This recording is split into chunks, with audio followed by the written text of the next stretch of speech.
Today is Wednesday, December 23rd, 2020. Coming up on Roland Martin Unfiltered, broadcasting live from Atlanta, where we are covering the Georgia Senate runoff. Columbus, Ohio's mayor wants a police officer fired for not turning on his body camera during a fatal shooting of a black man. Mayor Andrew Ginther joins us to explain. Black turnout in the Georgia Senate runoff election is at 99.4%, nearly the same as it was during the general election. We also have the latest information about the COVID-19 vaccine and new mutated version seen in the UK with a doctor who was fired for sounding the alarm about the virus last year. Also, speaking of COVID-19, a Florida State University basketball player collapsed and almost died on the court during a game. He's being diagnosed with a heart inflammation tied to COVID-19. We'll explain.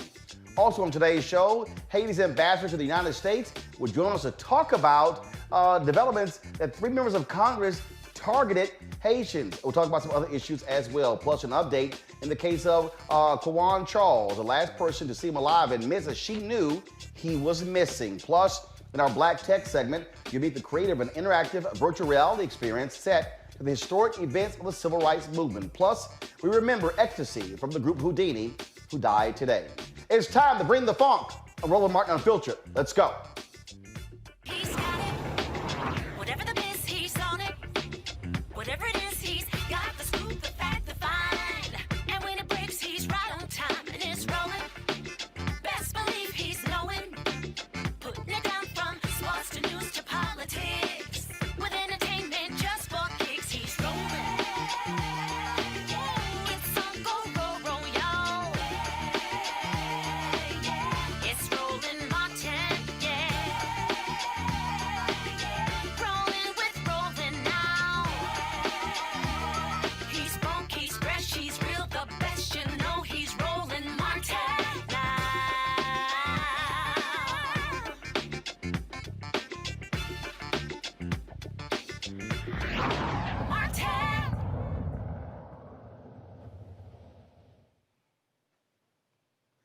Another black man dead at the hands of police, this time in Columbus, Ohio. A black man was fatally shot early Tuesday. The officer did not turn on their body cameras until after the shooting. But because of a 60-second look-back function, the shooting was captured on video. However, the function does not record the audio. The mayor of Columbus, Andrew Ginther, said the fact the cameras were not on when they were supposed to be is unacceptable.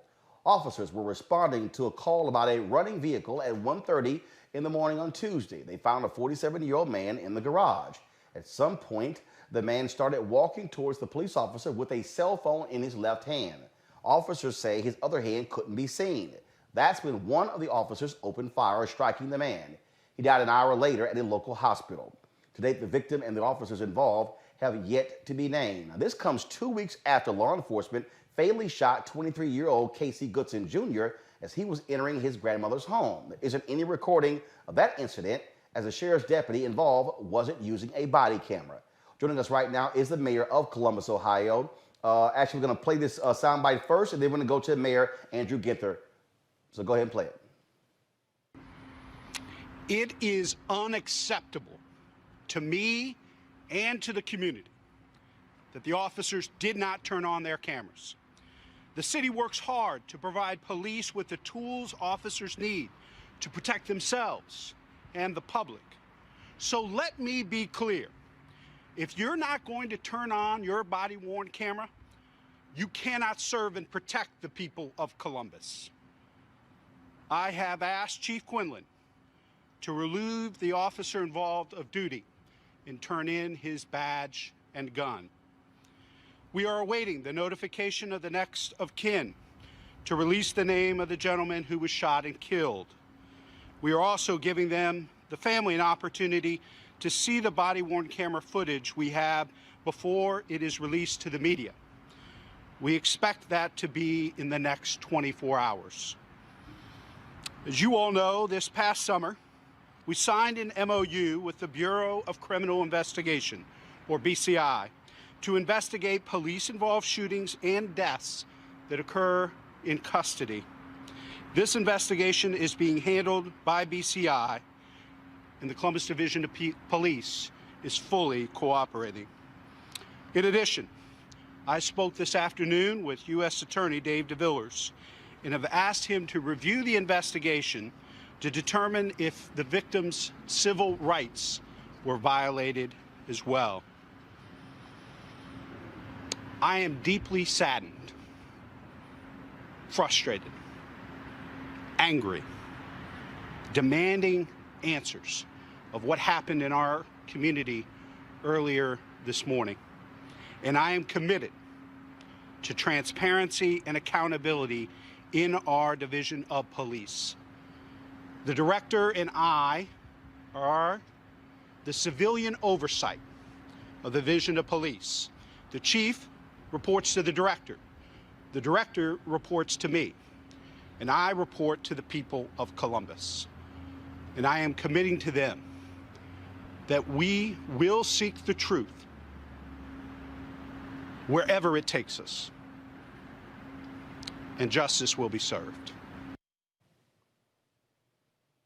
In just a moment, we'll be joined by Columbus Mayor Andrew Ginther. I want to now go to Scott Bolden as well as Robert Patillo, two of our regular Wednesday panelists. And so we're going to go to them in just a second to talk about this here. Do we have the mayor? All right, we're going to have Columbus Mayor Andrew Ginther in just 1 second. What we're dealing with here is a police officer fatally shooting an African-American man on Tuesday in Columbus, Ohio. Body camera not on. Now, you heard me say on many occasions on this show, I believe that officers who do not turn on their body cameras should be automatically fired. That is the point of the body cameras. Yeah. Scott Bolden, Robert Patillo, I want to start with you, Scott. That's the point of contention that I've always had, and I'm sick and tired of excuses from these police officers, Scott. There should be no excuses, and the mayor and you are right. They have the police tools to photograph and to videotape their work. If you're a good cop, if you do it by the book, if you're procedurally sound, with this gun and badge, then you should have no problem turning on that camera. This was not an emergency run. The run was for someone sleeping in a car running, and then as it turned out, it was in the garage. It was 1:30 in the morning, and so the police approached cautiously. They didn't have their sirens on. They didn't have their lights on. They just investigated. And now, as a result of what appeared to be a simple investigation, you have another dead black man. It just makes no sense. It's bad policing. The camera raises suspicion, but the fact that you used your gun because you couldn't see his hand or he had a cell phone in his hand, it goes back to police training. But more importantly, what I've said to you before is, who are we giving guns and badges to? There's got to be a psychological assessment as to whether these people are prone to racially profiling. Can they handle the pressure of carrying a gun as part of an investigation? And they don't deserve to have a gun and badge under color of law, because this is what happens. Bad policing.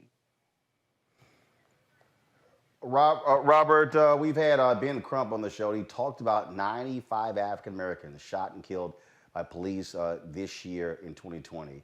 I'm sorry, since the murder of George Floyd. Now you see this case here. I mean, it's just absolutely unbelievable. It's crazy. Well, this is part of the reason that we're going to have to demand federal legislation within the first 100 days of the Biden administration to address police brutality. I understand what many in the establishment are saying about defunding the police, hurting this concept of democratic homogeny. But in reality, there has to be federal legislation to set an across-the-board national standard for policing for individuals. It should not depend on your state or your local jurisdiction as to whether or not you have constitutional rights that will be protected. But understand right now that we are regulated as civilians when it comes to crossing the street. If you cross the street wrong, you get a ticket for jaywalking. You are regulated when it comes to parking your car. If you park your car in the wrong place, you get a citation. But police officers in many jurisdictions have no consequences and no repercussions for not turning on their body cameras, for footage disappearing, for not following proper police procedures. You get a write-up when you get a violation or a criminal complaint for crossing the street the wrong way. So we have to ensure that federal legislation that if you fail to turn on your camera during a fatal event, that is a felony charge for the officer. No questions, no ifs, no ands, no buts. That is part of the duty of care for you taking part in being a police officer. Additionally, local governments should be given resources to have continuously recorded, tamper-proof body cameras. It should not be a turn-on, turn-off situation. You record it directly to a remote server, and then our server is saved for 90 days. If there's a freedom of information at request or a discovery request put in, then the footage is archived. There's nothing stopping local jurisdictions except for money for putting that into place. So we can pass a $780 billion defense bill. We can pass legislation on the federal level that doles out $1.5 trillion in tax cuts to the rich. Why can we not put money into proper policing and the type of criminal justice reform that's necessary to stop these things from happening? Some people on the right believe we just like protesting, we like being mad about things. No, we want these things to stop. And the best way to stop those is with federal legislation. Yeah, and Roland, we need a national. Joining us right now, Scott, 1 second. Scott, 1 second. Joining us right now is the mayor, Andrew Ginther. Mayor Ginther, welcome to Roland Martin Unfiltered.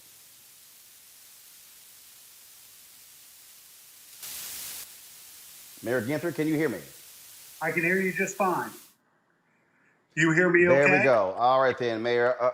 Yep, I hear you just fine. Mayor, I have long contended for years when it comes to body cameras that if a police, not just body cameras, but also dash cam cameras, that if a police officer does not turn that body camera on, does not turn that dash cam camera on, or they turn off the audio or they switch off the video, that should be automatic firing, because the cameras are there not only to protect the citizens, but also to protect the police officers. And to me, it's careless. When they walk out of that police station, they walk out there with their gun, with their badge, with their flashlight, with their taser, with their mace. And I don't understand how hard it is to simply go, click, it's on. Well, it's really careless and reckless, and it undermines community trust. This was a top priority of mine when I ran and became mayor, was putting body-worn cameras on our officers.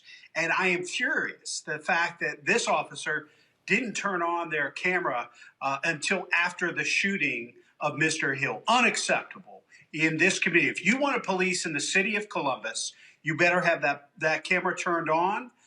And after this shooting, it was minutes before any aid, several minutes, that Mr. Hill lied there dying without any CPR, without any aid given to him. Unacceptable in our city. The point that you just made there is one, we showed the body cam footage the other day of a shooting by police in Lamarck, Texas. And the same thing, he shot and they're sitting there saying, oh, get the crowd back, get the crowd back. And it was 3.5, 4 minutes. And we've seen this in numerous cases over and over and over again. And it just boggles the mind that if you're a police officer, if you shoot somebody, look, you go in to try to, to get paramedics there and to try to save the person. But unfortunately, there's this attitude of shoot to kill. And we've even seen some instances, Mayor, where they've shot somebody, then they go handcuff them. Totally unacceptable. And what we saw in this footage, once the camera came on after Mr. Hill was shot, I believe was a total disregard for life, in this case, Black life. And when, lives are disregarded, that undermines the community's trust and confidence. There are two things that we are calling for the termination and firing this officer: not turning on the body-worn camera and not offering aid and CPR in terms of resuscitation. Unacceptable in our city. Mayor, I'm here in Atlanta, Georgia right now, covering the Georgia Senate runoff race. And I remember after they had some protests in this city, when some police officers pointed a gun at 2 college students, snatched them out of the car, no cause whatsoever, and the mayor quickly moved to fire those officers. The police union and other officers were angry, they were upset, they chastised Mayor Keisha Lance Bottoms. Even the police chief said the firings were political and not based upon the situation on the ground. Part of the problem that we're dealing with here is that when mayors like you take such a stance, there's a blowback from police. There's a blowback from the unions who say you're not supporting law enforcement. But what about the citizens? What about the people who now have to bury a man, the family who has to bury a man because his car was running at 1:30 in the morning? That somehow results in death? Unacceptable. And I'll tell you this, Mayor Keisha Lance Bottoms is an outstanding mayor and friend of mine, and she leads with courage and conviction. And that's what we're attempting to do right here as well. And I could really care less what the FOP and the police union say. I don't work for them. I work for the people of Columbus, and the people of Columbus are calling for truth and justice, and that's exactly what we're pursuing. Mayor, we have seen the protests around the country, and clearly Congress has to act when it comes to federal legislation. But the reality is this: you can pass a federal law, you can pass a state law, you can deal with qualified immunity, you could deal with all those things. You could spend $100 billion to outfit every law enforcement agency with body camera footage. But this is also dependent upon the individual who goes on the scene, who answers that call, to not sort of make these judgments. We hear them saying we saw a cell phone in the left hand and we didn't see a phone in the other hand.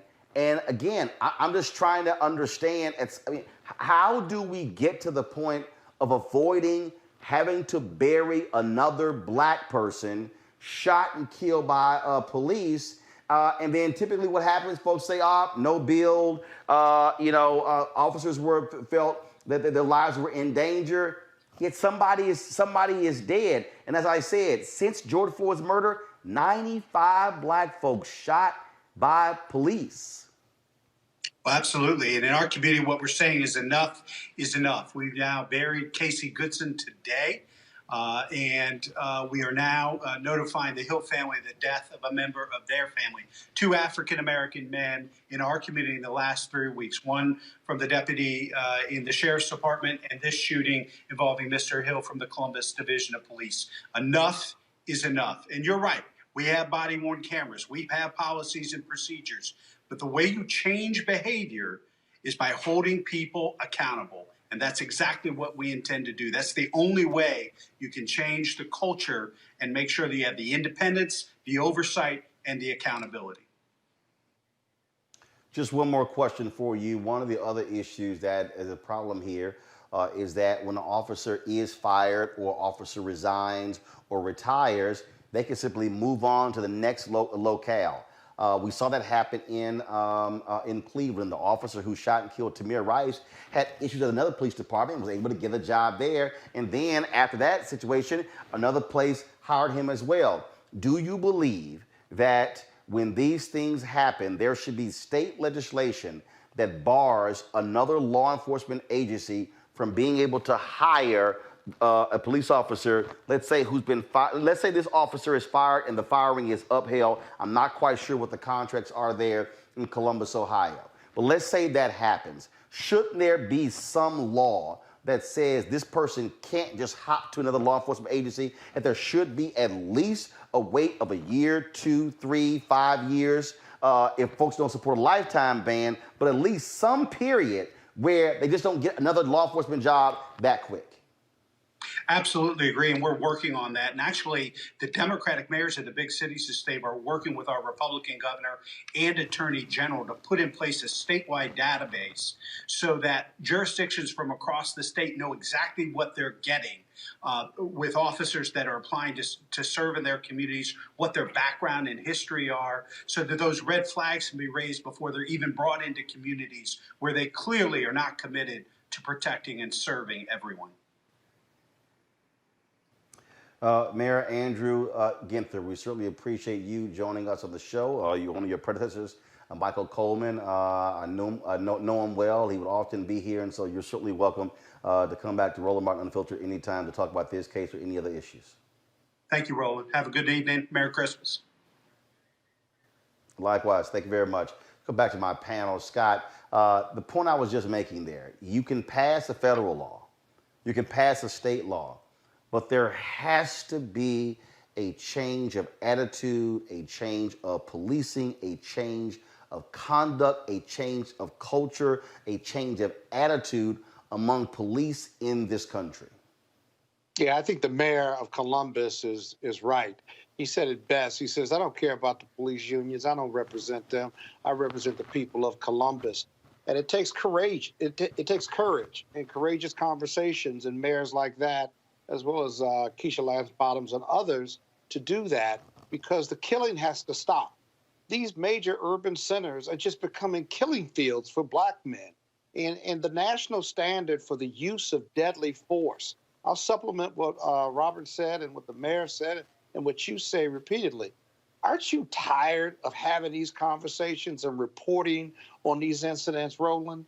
I mean, it just makes zero sense, and I'm tired of reporting on it. Something's got to be done, including a national standard on the use of deadly force, what's not so much what's reasonable, but what's necessary, or whatever that national standard, new national standard in the pending legislation is. But it's just got to stop. And then the training piece. Who are we giving guns to and badges to and allowing them to use them under color of law? There's got to be an assessment as to whether you qualify to be a police officer and carry that gun and badge. We don't do that enough. There needs to be a consistent national standard on all of this stuff. That's the only way it's going to change from a culture standpoint, and courageous politicians pushing back on these very powerful police unions at the state, local, and county level.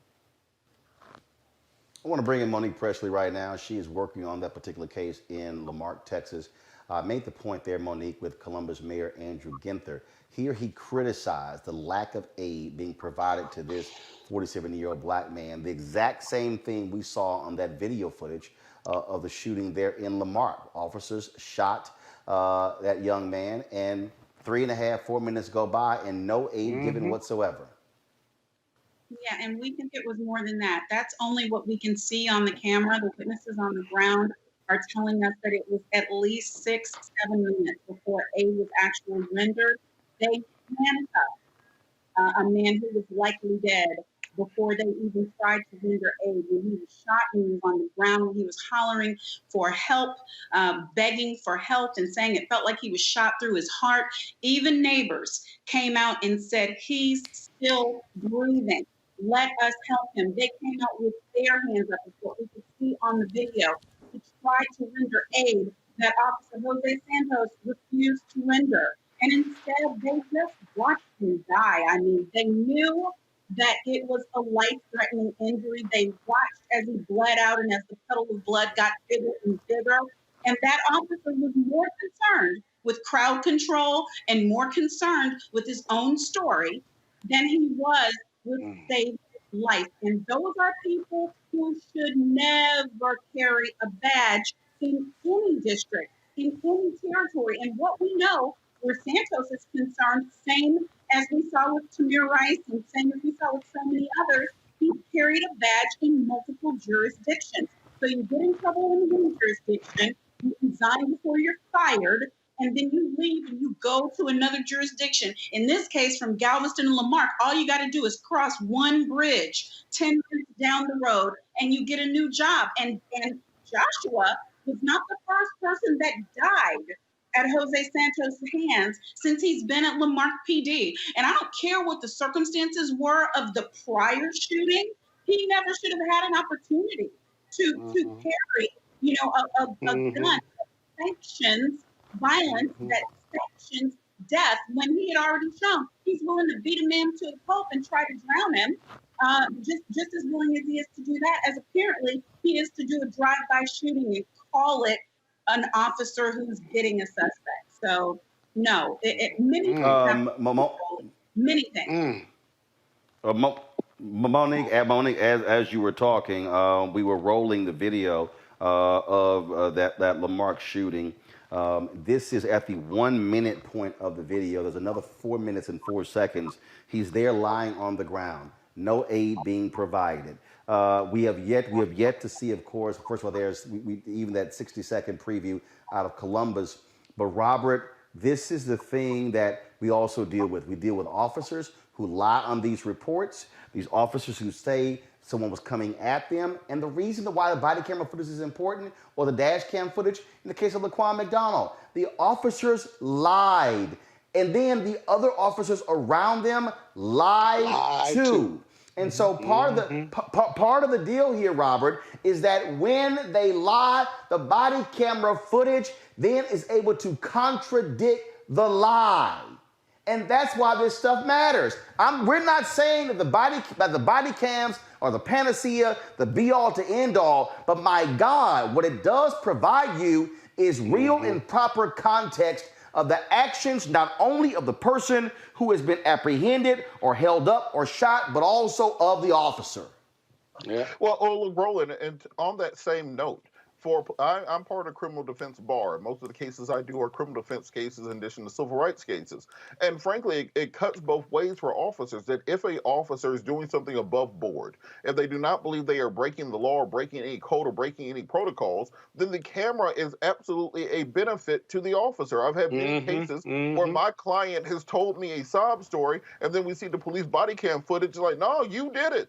You did all of it. It's all on video. So for any police officer, if they think they are in the right, they will want to have the camera on because that is a non-biased witness that will exonerate them. So just the camera being off de facto is an indication that something wrong is going on, because who wouldn't want a non-biased witness if you think you're doing the right thing? And this is why we have to have federal legislation that mandates body cams on a national level, that has federal standards for policing. You cannot have one state where you need a bachelor's degree to be a police officer, and another state where you can be a high school dropout and be a police officer. We have to ensure that we're getting the proper people, the proper mental health evaluations. And we also have to look at what other modern nations are doing, what other first world countries are doing. Why do you police officers have guns in America? You can walk around London all day and not see a police officer with a gun. The reason we have SWAT units, special weapons and tactics, is because those are the people supposed to have the weapons for important situations or advanced violent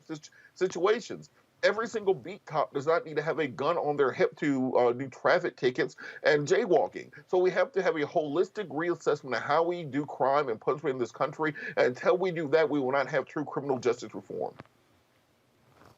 And Scott, last point on this particular issue, when we talk about these cameras and dash cam videos, we know the stories out of New Orleans where cops would turn the dash cam video off when they would pull up. In Chicago, where they would break the antennas. There's this high rate of antennas being broken on dash cam cameras because they did not want it to be recorded. And this is just very simple. You break it, you're fired. You turn it off, you're fired. You don't turn it on. That is the only way. There must be zero tolerance on the part of cities. And this is one of those things where you say in your negotiations, we're not signing on a new contract. You're not going to get a raise unless you agree to those things. And if you object, fine. We're going to sit here in no contract. City officials need to talk tough like the mayor of Columbus, but they must follow through and hold police accountable for their actions as well. Well, and I'll supplement, I agree with that, but I'll supplement it with the people who are watching the bad actors, this whole culture of blue. That is that culture of just lying, right? The culture of shooting unarmed men. Here's the deal.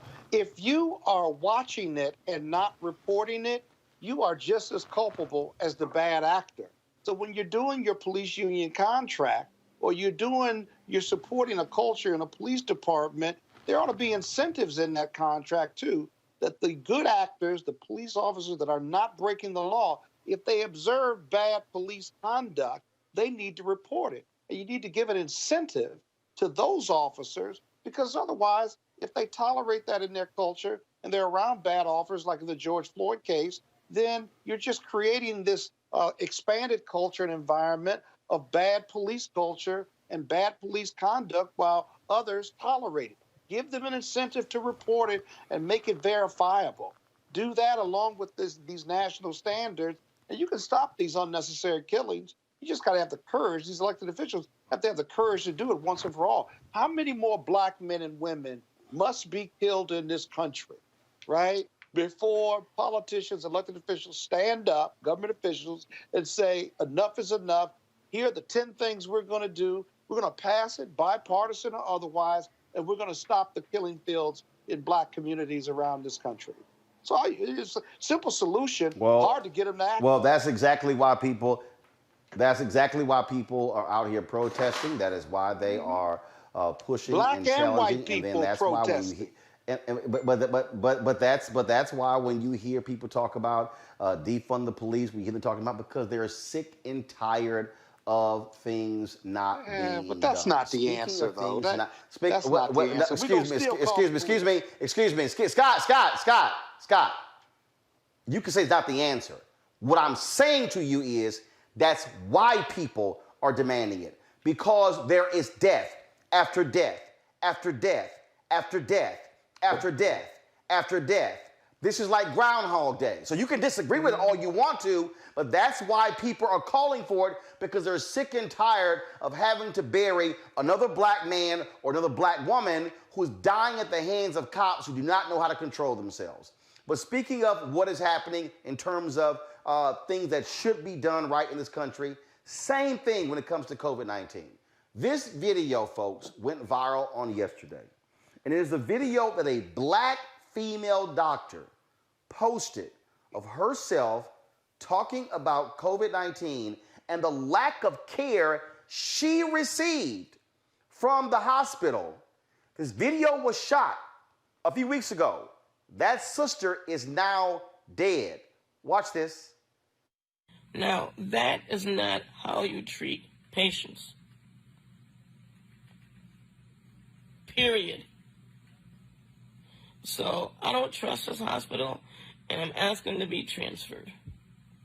These people wanted to send me home with new pulmonary infiltrates and all kind of lymphadenopathy in my neck.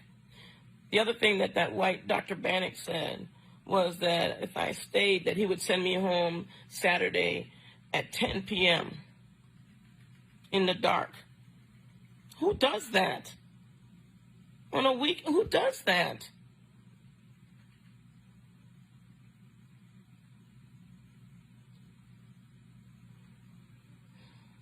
And that nurse was telling me, oh, I was marching in Black Lives Matter. I told him, no, I don't believe none of that. Not one bit. Not one iota. He wouldn't even know how to march. Probably can't even spell it.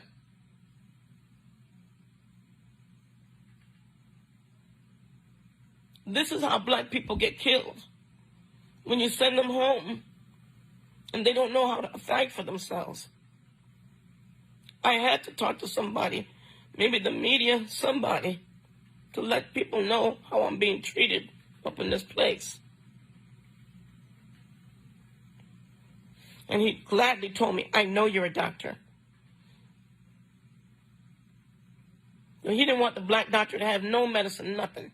And then had the nerve to say it's because of him, the nurse, that I got the medicine. Really? Because of you? No. How about because I had that stat CT in my neck where it showed all of that lymphadenopathy and infiltrates? Yeah, you didn't know about that? You didn't get that in report? That's what I said.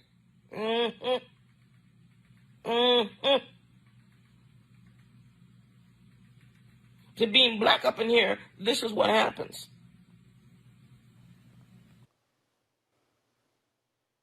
Folks, if you go to my iPad here, she posted a number of updates on her Facebook page. This was update 6. I was home for less than 12 hours.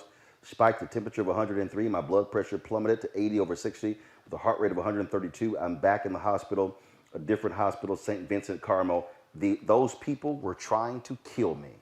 Clearly, everyone has to agree they discharged me way too soon. They're now treating me for a bacterial pneumonia as well as COVID pneumonia. I'm getting very compassionate care. They're offering me pain medicine. Update number 7 on BiPAP being transferred to ICU. She died shortly after that. Dr. Clavon Gilman is an emergency medicine physician and former Marine combat medic who served in Iraq.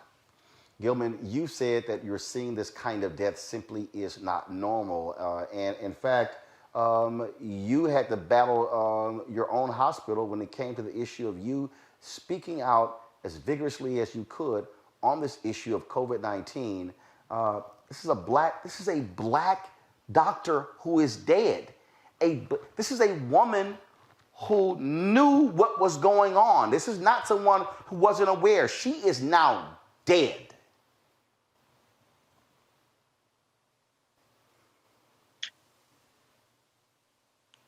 Yeah, yes. Hello?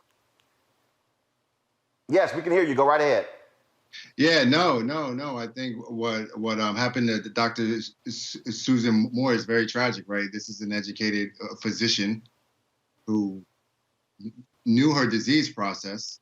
She knew she had COVID-19. She had to advocate for herself to get a CT scan to get the proper care. She was on oxygen, so she had qualified for certain types of treatment. She was in pain. She was refused pain medicine. It sounds as if she also advocated to get a CT scan as well, which showed that she had multiple pulmonary infiltrates. And then the talk of sending her home at 10:30 at night. You know, this is a physician, right? If we're gonna treat our own physicians like this, you know, how do we treat people who are not that educated, right? This is an educated woman here who knew her whole disease process, and she still had to advocate for herself, and she still ended up with the worst. But Dr. Gilman, I gotta add one thing. Dr. Gilman. Yes, sir. She was a black doctor. The black doctor part cannot be left out. She was a black. You cannot convince me that a white female doctor who was going through what Dr. Susan Moore was going through would have had to beg to be treated? She clearly says it that it's because of her race how she was being treated. I can't negate that. You know, she clearly says it in her video how she was being treated was based upon her race. This is truly tragic, and you know, I looked today. I looked on Google earlier today to see if there were any articles written about it, and there hasn't been anything written about it yet. You know, tragic. You have been extremely outspoken on this issue of COVID-19. You've been posting on social media. You had a contentious battle with your own hospital. One report said you were fired, then you were hired back. Tell us exactly what happened here. But you have made it clear you're not going to be silenced when it comes to speaking the truth about what's happening with COVID-19 in this country. Absolutely. Look. Absolutely, people are dying. I served in Iraq, right? I know war. When I see war, in March I was in Manhattan, where 20,000 people died over the span of 10 weeks. And a large majority of those people were Black and people of color. And then I come out here to Arizona and I hit this surge again twice. This is my third surge. So what kind of happened to me was I went to work and I had 3 patients I couldn't transfer out. And I'm like, what's up with these ICU beds? Where are these ICU beds I keep hearing about? And so I put a tweet out about that. I come home, I get off work very early on in the morning, and then it goes viral. I wake up in the hospital, says I can't return back to work over a tweet about ICU beds. My medical group begins trying to negotiate over the next 3 weeks. And they refused to let me back to work. So then I get a call from a reporter who heard about what happened, and she breaks the story. All of a sudden, I'm able to go back to work. Look, people are dying at the end of the day, man. This virus is killing Blacks at 3 times the rate of whites, and it's real, you know. And we have to address this pandemic that is killing us. And I've been very vocal about that. I've been battling Trump's misinformation and the Republicans' misinformation since the beginning of the pandemic. They said it was like the flu. They said it was a hoax. They said it wasn't going to hurt kids. I mean, I have my 27-year-old cousin, Simon Press, who was Black, who went to the hospital twice, who was told he had GERD, was sent home, returned back to the hospital, was told he had anxiety, and then a few days after that, he was driving a car and he died on the side of the road. You know, that's unacceptable, right? That's unacceptable at the end of the day. Would that have happened if he was white? I don't think so, you know? I don't think so at all.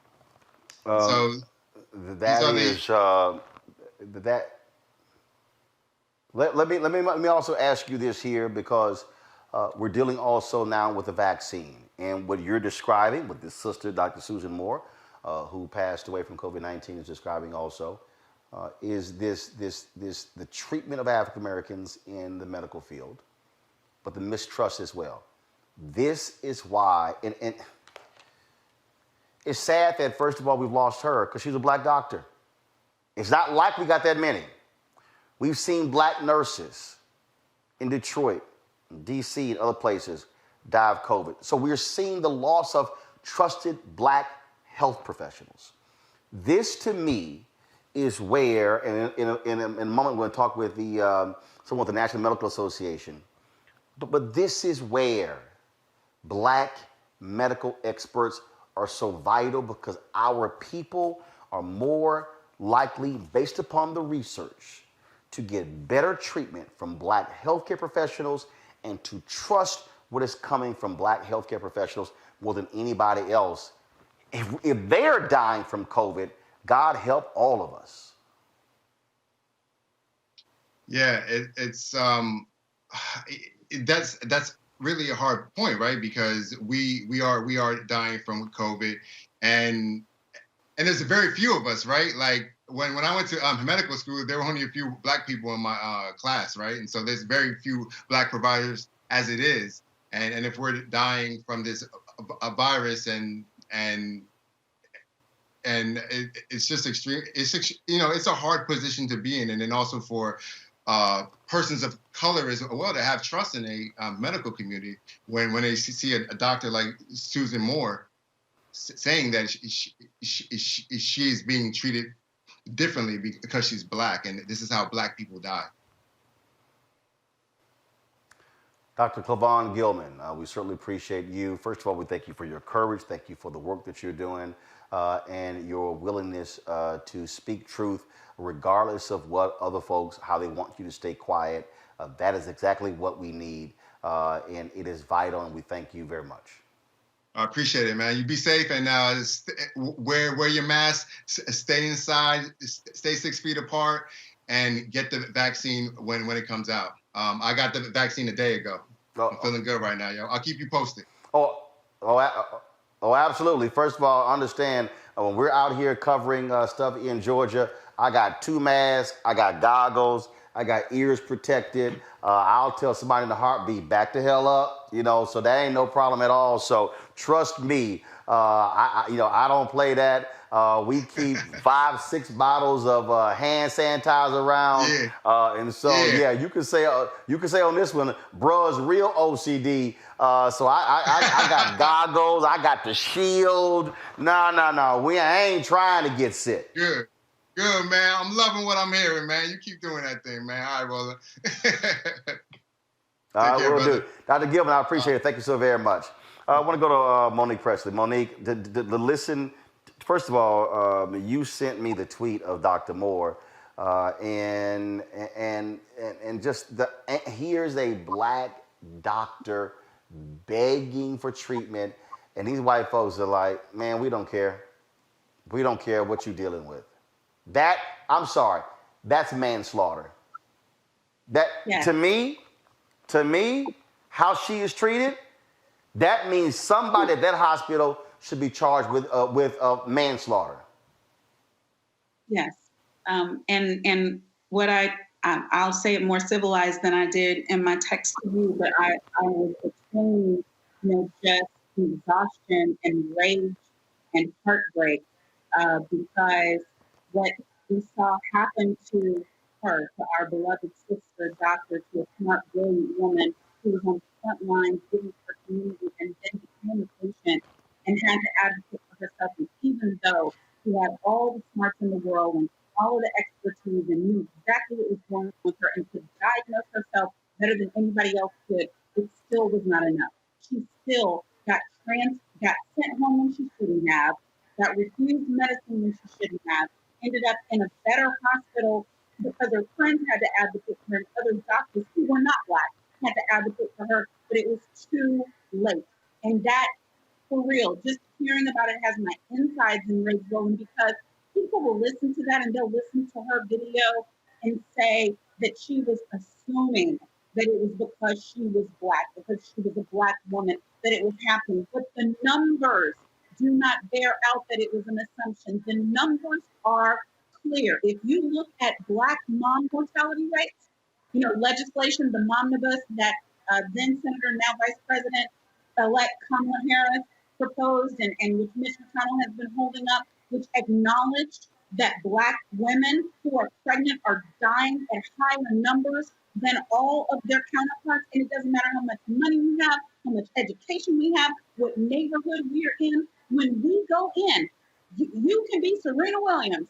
And when you go into the hospital, they don't listen to your concerns the same way because they do not value Black lives. So if we're talking about Joshua Feast, if we're talking about George Floyd, if we're talking about Serena Williams, if we're talking about Dr. Susan Moore, if we're talking about Roland Martin or Monique Presley, we can go into a hospital in the wrong area and they will expect me to be able to take more pain. And they will take for granted when I complain that it's not as bad as I say it is. And they will take for granted that I can suffer through things. I mean, Right. Roland, these are the vestiges of slavery.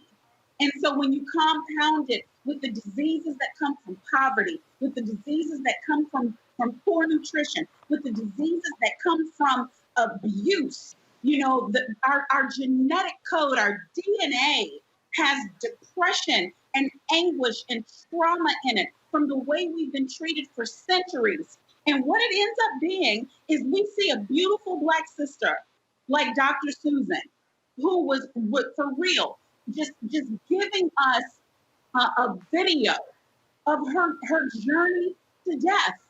She kept hollering and screaming, saying, I'm gonna go to social media because nobody else will believe me. And as you asked in the last segment, Right. how long do we have to really go through this? And I don't think it's just a federal solution. I don't, because we wait on the feds and we keep dying while we're waiting. People in the streets need to understand that it's gonna be you next. It's your mama, it's your sister. How close does it have to get to you before it matters? Because if you don't go in the street for Susan Moore, right, what does it take? right. Robert, on this particular point that Monique was making, when she talked about the issue with the pain medicine, here's a perfect example of what she's talking about there. The reason Black people early on were not being victimized due to opioids is because white doctors were not prescribing opioids to African Americans because they were afraid that they were coming there to get high. And so, as a result, this was early on, white folks all of a sudden falling out. I'm sitting here thinking about her son having to go off. I'm thinking about the movie John Q, where Denzel has a gun, is holding folks hostage to get his son treated. This literally are the lengths that Black folks are going to have to go through. I just saw the movie For Life. I'm sorry, the television show on ABC. They had the same thing, a Black woman who pulled a gun out on doctors in the hospital to treat her son. This is what Serena Williams, when she had her baby, she was telling doctors, hey, something is wrong. Right. And doctors were ignoring her. This is why black women are dying when it comes to childbirth. These doctors do not want to listen to Black folks. And then when we get physical, and then when we get loud, and we got to break out guns and start threatening folks, they're like, oh my God, what are y'all doing? Because your racism is stopping us from being treated. Well, Roland, just as Condoleezza Rice said, racism is the original birth defect of America.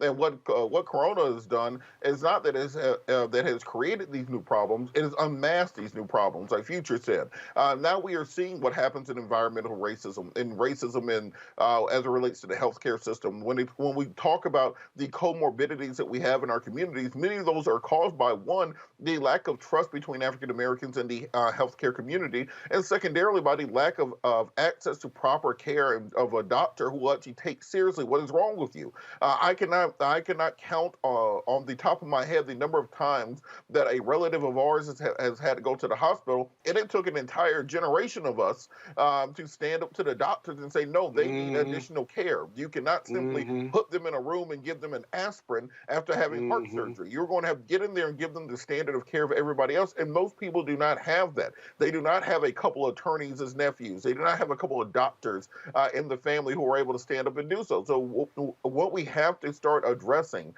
is in addition to criminal justice reform with regards to the African American community, medical justice reform for the Black community, because it's crucial. They keep talking about the issues they're having getting Black people to take the coronavirus vaccine. It is because of this distrust between our community and the medical community in general. And in order to bridge that gap, you have to do better. Don't just come to me during a pandemic and say you don't want our help. Come to Morehouse School of Medicine. Come to Mi Gente. Come to the African American Healthcare Association, such as the National Medical Association. Go to Dr. Deborah Holden, Dr. Leon McDougall. Make these investments early, provide better care to the Black community, and then when there is a pandemic, you won't have to fight and do PSAs to get us to take the vaccine because we'll actually trust what the medical community is telling us. I'm sitting here reading. Something from Signa Brooks on YouTube. This is what she just posted, Scott. I suffered for 12 years with endometriosis. My white counterparts got OxyContin. I got Motrin 800. Mm-hmm. That is what we are dealing with. And again, for all the people out there, when you listen to a Mike Pence, say, oh, how dare folks bring up systemic racism. There isn't systemic racism in America. This is systemic racism.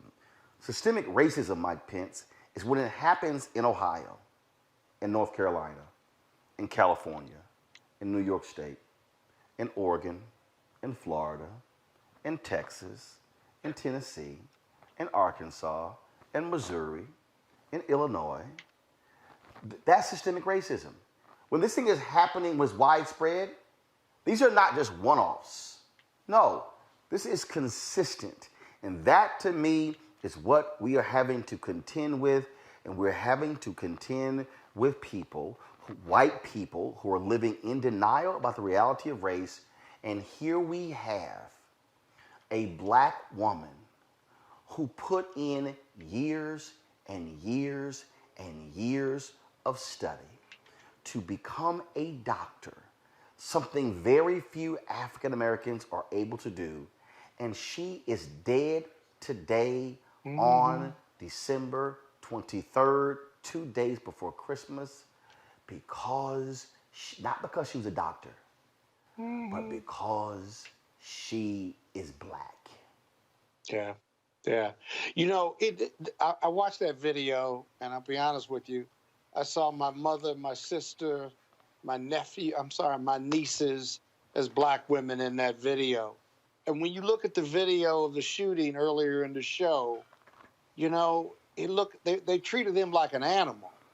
You know, I think it's beyond racism and white supremacy and white privilege. It's just inhumanity.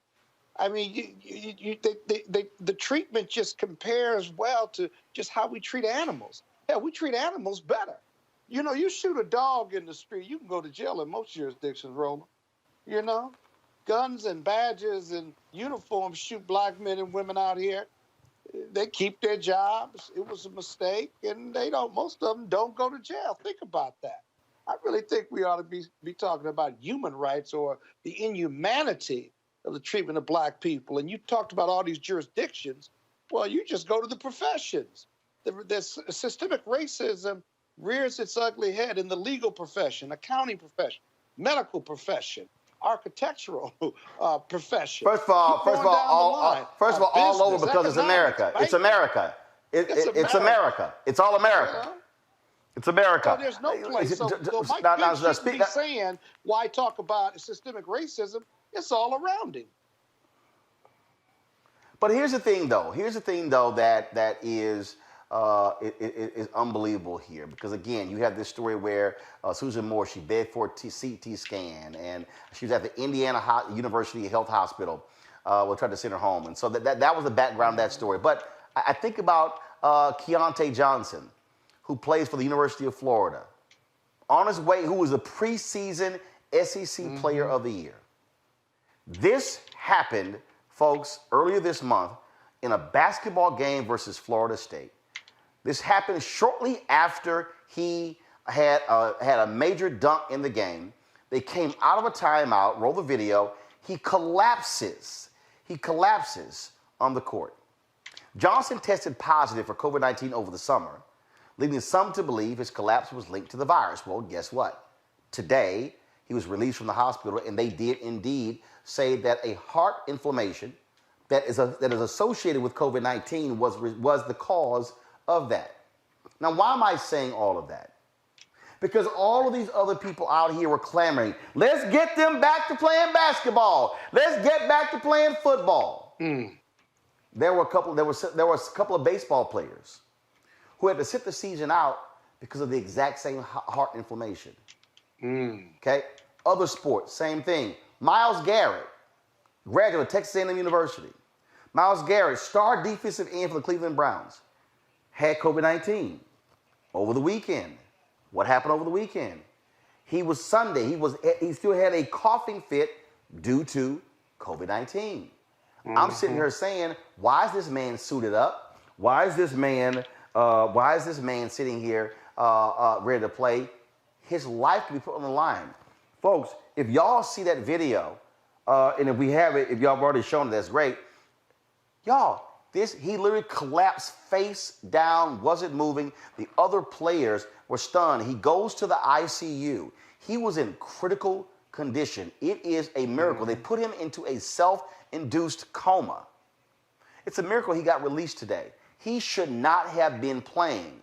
Now we're seeing we're seeing multiple teams cancel bowl games because players are testing positive for COVID-19. Joining us right now is Dr. Wallace Johnson. He's a cardiology chair with the National Medical Association, the group of black doctors, and assistant professor of medicine at the University of Maryland. Dr. Johnson, can you hear me? Yes, I can, sir. How are you? Doing great. Dr. Johnson, people think that because these are top athletes, they're in tip-top shape. Oh, it's no big deal. Donald Trump says, oh, it's the young people. But no, we are seeing multiple players have this heart inflammation. That brother could have died on the court. He could have died. He was close to death. He was in serious condition in ICU. I mean, because he had COVID in the summer. And the people who are trying to rush, we got to see sports. We got to see sports. Now if it's going to mean somebody dying on the court. Yes. Yeah. So I think there's a couple things that come at me real quick with that, I tell you. But go ahead. I didn't mean to cut you off, but No. You go ahead. Go ahead. That this virus is not following any of the rules. That's number one. So kind of funny, we have a sports angle here, right? We got a situation where you want to follow the rules, but now when it comes to this virus. So bottom line is you have this gentleman who, like you said, was perfectly healthy. And this stories of quote unquote perfectly healthy, athletic, etc. And now suddenly moving over to on the verge of death, and unfortunately sometimes even to death, is not one that is the first time we've heard this happen or seen this happen. It won't be the last time, unfortunately.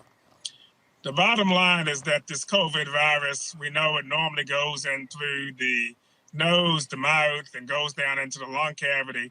But it looks like it can traverse and go wherever the bloodstream goes. So in other words, the heart is not necessarily going to be spared from the COVID-19 vaccine, meaning that people are going to be predisposed to what often kills people. And I'm going to just kind of make a quick point. What often kills people when they have, for example, heart attacks is not so much just the heart just dying, but just the arrhythmias or irregular heartbeats that come about, rapid irregular heartbeats that come about as a result of that heart attack that bring about poor blood flow to the brain and the rest of the tissues and ultimately result in the patient's demise. Hence the expression, he fell out from a heart attack.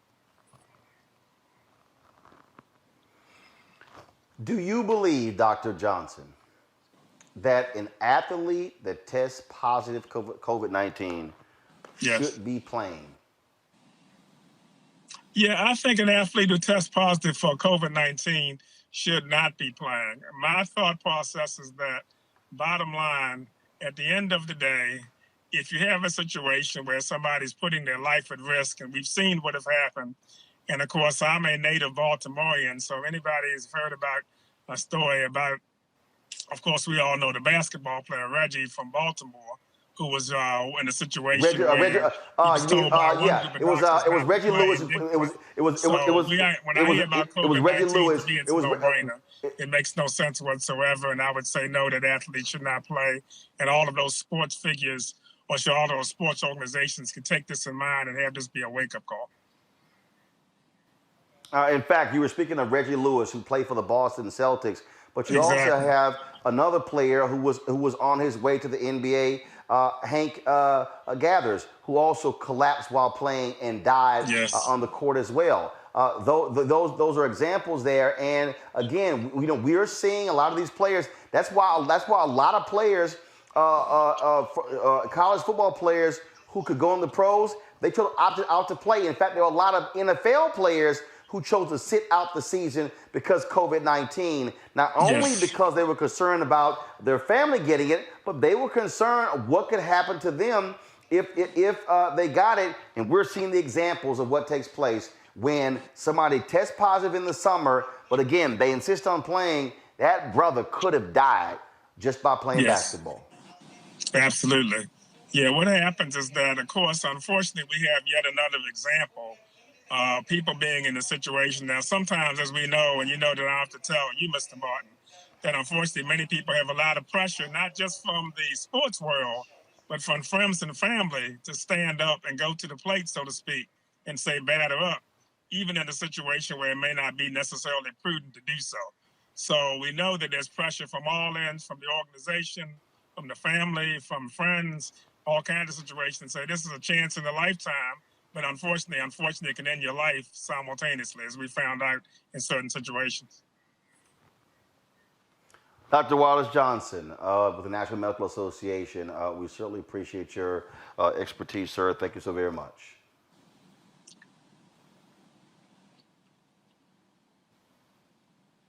I'm sorry, was that something? Got to go to a break. Repeat that if so. No, sorry, I said, Dr. Johnson, I still appreciate you joining us. Thank you so very much. Oh, yes. We got to go to a break. We come back. I thought I missed the last part of what you said. Yeah. I appreciate being here. Yeah, we're all good, sir. Thank you. For a long time. My family's very happy to know that I'm talking to you. I appreciate it. Thanks a lot. All right, folks, got to go to a break. When we come back, we're going to continue a little bit more about COVID-19. We're going to hear from the sheriff here in DeKalb County. She talks about losing Benny Johnson, the brother who was a sheriff out of the Detroit area to COVID-19. She also tested positive for COVID, and we talked about that in the vaccine. We'll have that conversation with her next. Also, in the second half of the show, we'll talk with the Haitian ambassador to the United States about the federal government, 3 congressmen targeting Haitians. We're going to explain this thing to you. Plus, we'll also have our tech segment. All of that, Roland Martin Unfiltered, broadcasting live from Atlanta. We'll be back in a moment. This generation, which gets so much inspiration from entertainment, this generation is influenced. I mean, every generation has their influence. But I would argue, by and large, when you talk about Harry Belafonte, or you talk about how it was, in the 60s, 70s, and even 80s, there was, you had the entertainers, you had the church, you had the activists. In our day and time, the church is somewhat losing its influence. Entertainment influence is growing. The activists are losing their influence. So where do most, this younger generation go? They go to entertainment.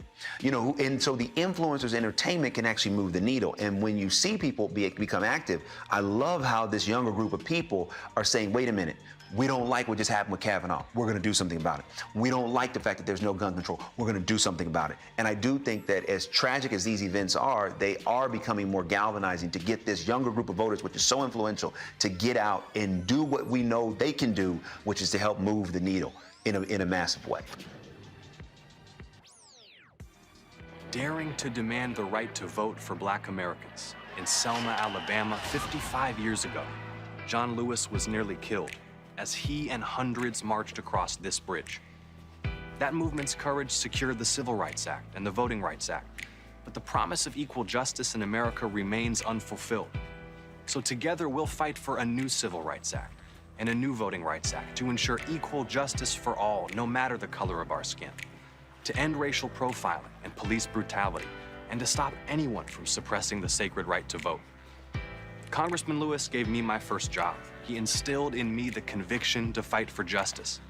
He said to never give in, never give up, keep the faith, and keep our eyes on the prize. I'm John Ossoff. I approve this message. Too many people struggled, suffered, and died to make it possible for every American to exercise their right to vote. There's a lot of stuff to do this time of year. Get the tree. Done. Hang the lights. Not yet. Wrap presents. Check. But this year, there's one extra thing to do. Vote. That's right. Early voting starts December 14th, so make voting part of your holiday plans. It'll probably take you less time than it'll take me to do this. I'm Raphael Warnock, and I approve this message. We learned early in Sunday school that thou shalt not steal, thou shalt not bear false witness, thou shalt not have no other gods before me. Raphael Warnock's opponent seems to have forgotten these basic Sunday school lessons. Her gods of greed, her lies about Pastor Warnock, and her shady Wall Street practices are evidence of this. And on January the 5th, let's bear witness that greed, lies, and shady dealings don't represent Georgia. Let's send Raphael Warnock to the U.S. Senate to fight for the least of these and not Wall Street billionaires.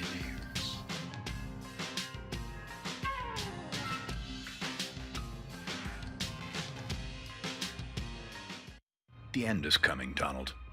Even Mike Pence knows.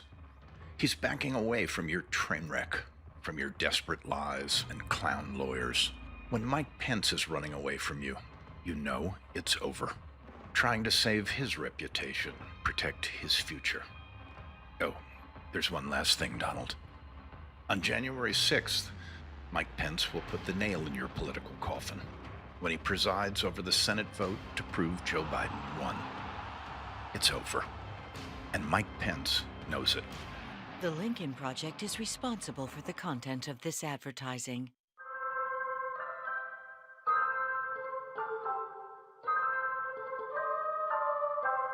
You are leading the way for the rest of this state. And we believe that this state is on the verge of shocking the entire country.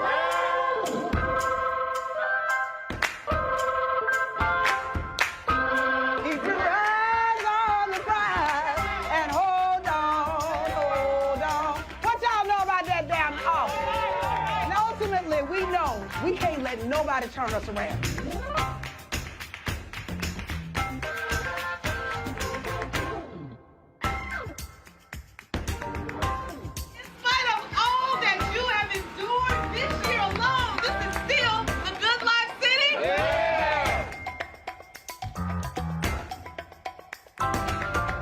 If it turns out that the Senate is hinging on one seat and there's only one race left,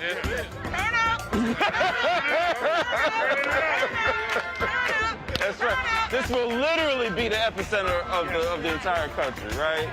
So we ready. Music has an ability to be able to help us feel connected. And that's because music has a way of speaking from the spirit. And it is the spirit we're going to change this country with. It is going to be standing in a space of our power and in the fullness of our spirit of love and the spirit of humanity. That is what's going to transform America. Hello, everyone. I'm Godfrey, and you're watching Roland Martin Unfiltered. And while he's doing Unfiltered, I'm practicing the wobble.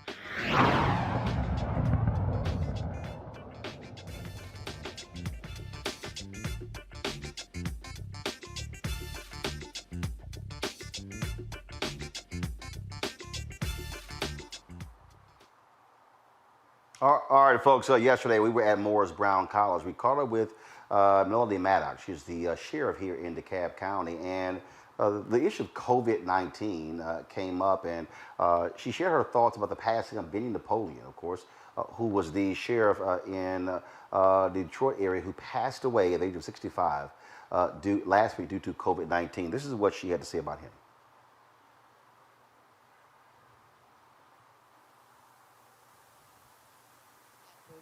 And it breaks my heart because he is a part of us. Although we've never met, we have a friendship as sheriffs that we know that we have to work together in order for the good of our community. He was an outstanding man. From what I've read, when you called his name, everybody knew who he was. And I'm just so honored to have read something positive, especially from a law enforcement side. So I'm just heartbroken by all of this. And definitely, like I said, send my condolences to the family. Now, she dealt with COVID-19. Myself, I was very fortunate to not have any symptoms. I was asymptomatic. After being at the Georgia Sheriff Association conference, 13 out of 31 tested positive for this virus. So as you can see, it does not discriminate. It's not based on color, sex, religion, or anything. And it has affected the law enforcement as a whole. Number one, from the sheriff's office, being that my office have over 1,500 inmates that are incarcerated. So I'm responsible for making sure, number one, the officers are safe, but also those inmates are safe so that when they are released, they are not taking that virus home with them. So it has impacted us on the psychological level. My mental population has gone up. You're talking from anywhere from 15% now is up to 25% of my population has been classified as mentally ill. And we have to deal with that as sheriffs in office. Now, of course, we're also dealing with right now in this country the whole issue of jails and COVID-19 and whether or not you're going to see folks like her take the vaccine, but also how do they handle the folks who are in jails and prisons who have COVID-19. This is what she had to say. County Sheriff Office, we have strict regulations and guidelines the way we handle this pandemic, and we've done an outstanding job with it. Just also note that the Sheriff Office, I would say law enforcement as a whole, needs to be vaccinated first with that. And for the reason being, then it goes to the inmates, because the officers are the ones that are leaving out every day. And I've even had inmates to tell me that it's not us, the ones that are actually getting this are saying it's not us. So it must be coming in from outside, Sheriff. So what are we going to do about it? So we want to make sure that the officers receive, should they want to receive this vaccine, and hopefully they will. And let me just say this also. When it comes to my agency, I'm going to be the first one to receive it as a leader to show this is what we need to do.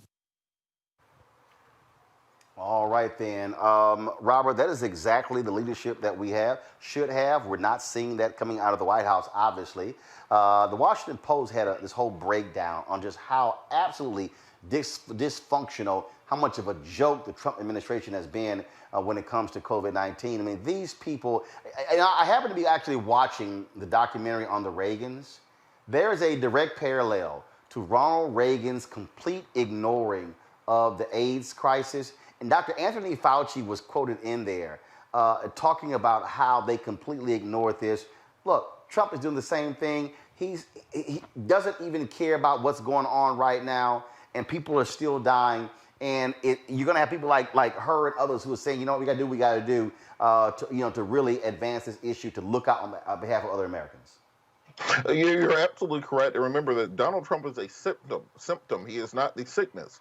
The sickness goes deep down into the American system, into the American way of treating persons who are incarcerated. Reverend Jackson this week made a call to Dr. Fauci requesting that inmates around the country, persons in custody, be vaccinated because of their high comorbidity rates, because of the confined population that they're in, because of the lack of the ability to social distance. We've asked state and local sheriffs, headed up by Reverend Freddie Haynes out of Dallas, to work on releasing their nonviolent offender population, because simply put, COVID-19 should not be a death sentence because you are in jail for a misdemeanor conviction or because you are awaiting trial on shoplifting, something along those lines. We have better ways of handling this. This goes into the holistic nature of criminal justice reform we have to have in this country, where we need to have fewer people in jail, and the people who are in jail still need to have access to basic human rights, basic medical care.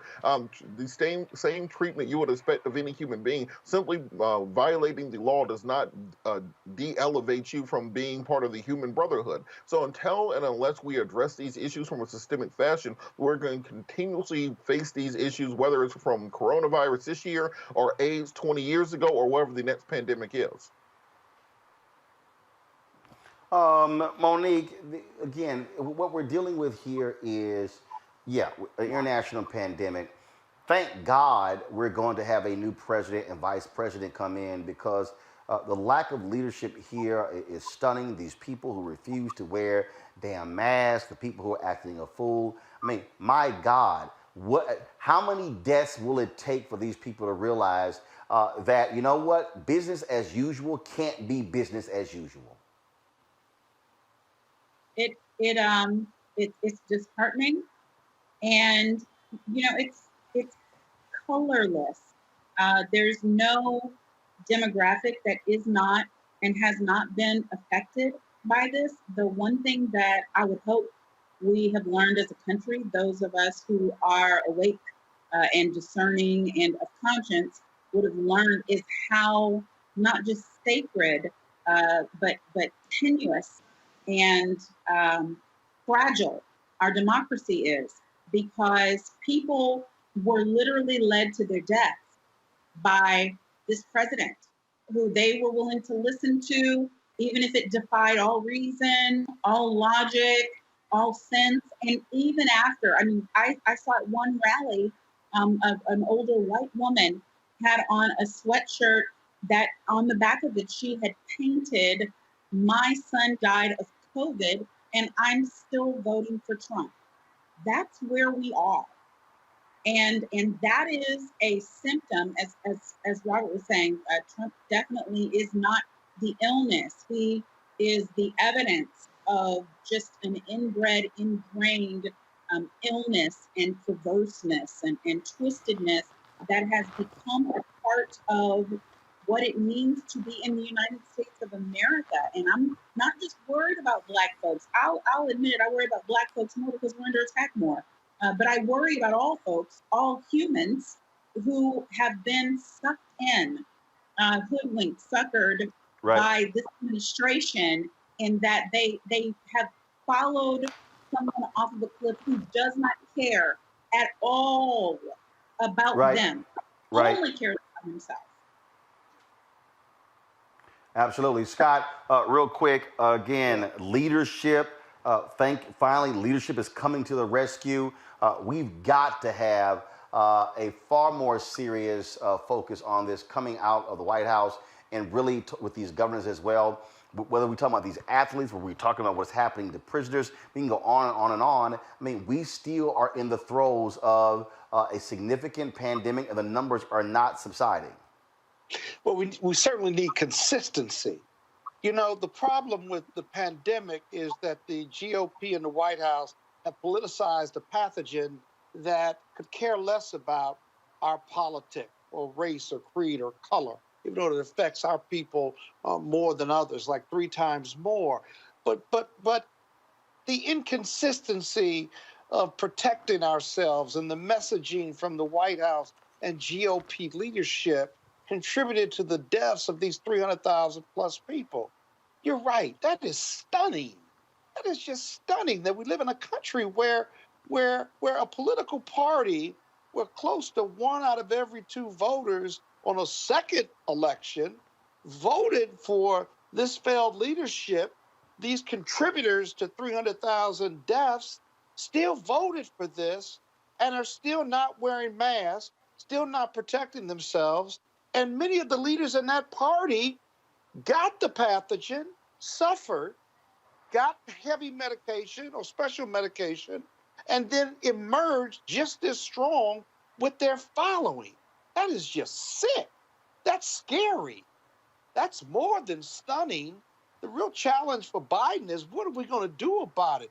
How do we reach that other half of America and bring them into the one reality and the one truth? Because they're not going away quietly, but more importantly, they're going to still be here after Trump, and Trump is still going to be a voice and the titular head of the GOP. I thought it was just Trump, and maybe, because he was in the White House.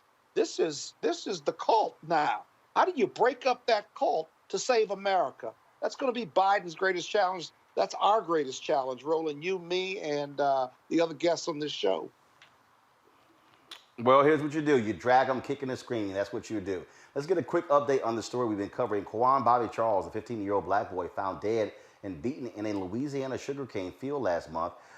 Folks, they've obtained audio of a conversation between the private investigator and the last 2 folks, white folks, to see him alive. Within the recording, Janet Irvin, the white woman who kidnapped Bobby, is heard saying she should have called the cops when she noticed he was missing. Her 17-year-old son also admitted to smoking marijuana with Bobby before he disappeared. And the toxicology report on Bobby's body shows traces of narcotics. The Charles family attorney, Ronald Haley Jr. and Chase Trichell, believe there's enough evidence to charge Irvin with child delinquency, child endangerment, and serving drugs to minors. We'll keep you up to date on that particular story. Got to go to break. When we come back, we'll talk with the Haitian ambassador to the United States. They are not happy with 3 members of Congress, including a CBC member, challenging them when it comes to the creation of an intelligence agency. That's next on Roland Martin Unfiltered. If your vote didn't matter, you wouldn't have so many people trying so hard to stop you from voting. There is some value there. But even when you talk about that people are not paying attention to your issues, I can't pay attention to your issues if I don't even know you there. And the only reason people are going to know you there is when you show up to the polls and vote. That's when that power manifests itself. But as long as you stay home, as long as you're making excuses, then guess what? You will always experience these issues that we're experiencing today. And another thing, don't get caught up in the candidates, right? There's no such thing as a perfect candidate, but you should be going to vote for the most important person, and that is you and the one you love. You talk about you'll fight for the one you love. You're willing to die for the one you love. You need to ask yourself, are you willing to vote for the one you love? Because if you don't, there's going to be somebody's neck on yours pretty soon.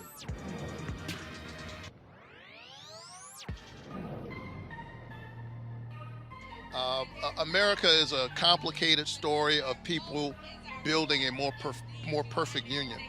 And if you don't think there's been any change, you should sit down with Andrew Young. You should sit down from some of the folks in that generation who know the distance we've come. And as we continue to push hard, change comes. The other side knows your power. The other side knows your voice. That's why they're engaged in voter suppression. If you weren't so powerful, they wouldn't be trying so hard to stop you from voting. And so you ought to stand up in this defining moment in American history and win the future for all of our children.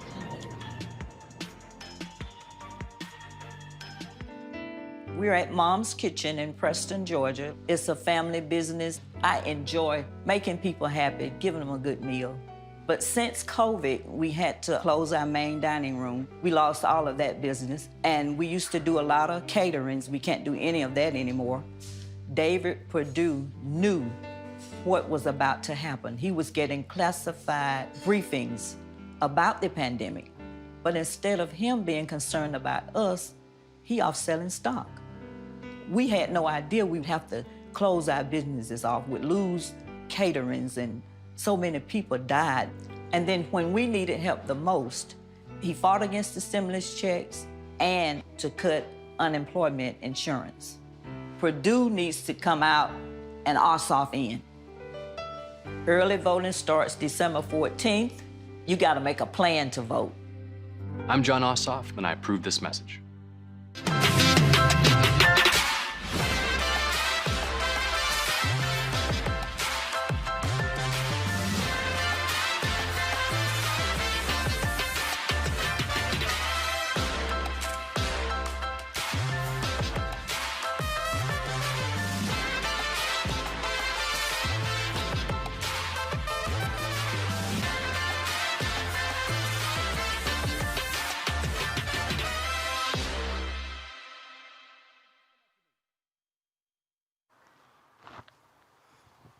All right, folks, we have been looking at stories not only here in the United States, but also across the diaspora. And what's been happening in Haiti for quite some time has been lots of unrest that's been taking place there. You've had critics of the new president there as well. Now, check this out. You've had 3 members of Congress, including Congressman Gregory Meeks of New York, who released a letter on yesterday criticizing what they term as the creation of an extra-constitutional domestic intelligence force in Haiti. This is what they wrote. His latest actions are reminiscent of past anti-democratic abuses the Haitian people have endured, including the run-up to the Duvalier dictatorship.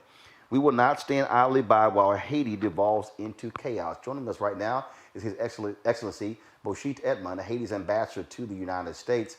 Ambassador Edmond, I'm really glad to have you on the show. What do you make of these members of Congress who are critical of this intelligence agency being created in Haiti, them saying that you have an autocrat who is the leader of your country?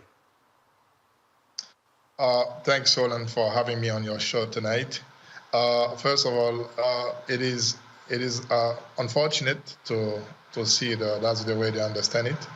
But we do understand their concerns, and then we are open to talk to them. And as I did last month in November, I sent a letter to those 3 congressmen explaining the situation in Haiti and with detailed plans and of what the government intends to do for next year in 2021, which is going to be an electoral year. So I take their concerns very seriously, and then I believe I'll be talking to them. That's why I'm here, to talk to them and engage them in a frank dialogue and to clarify things. But when you look at this letter that they wrote, this is what they also said. I'm reading here from my iPad. We will work urgently with the incoming Biden administration to develop a U.S. policy that prioritizes the rights and aspirations of the Haitian people and supports a credible Haitian-led transition back to democratic order. Is there democratic order in Haiti? Of course there is a democratic order because there was a president that was elected in 2017 for 5 years. His term ends in February 2022. I don't know what is the definition of democratic order, but the only thing I know, a transition government is not the democratic order.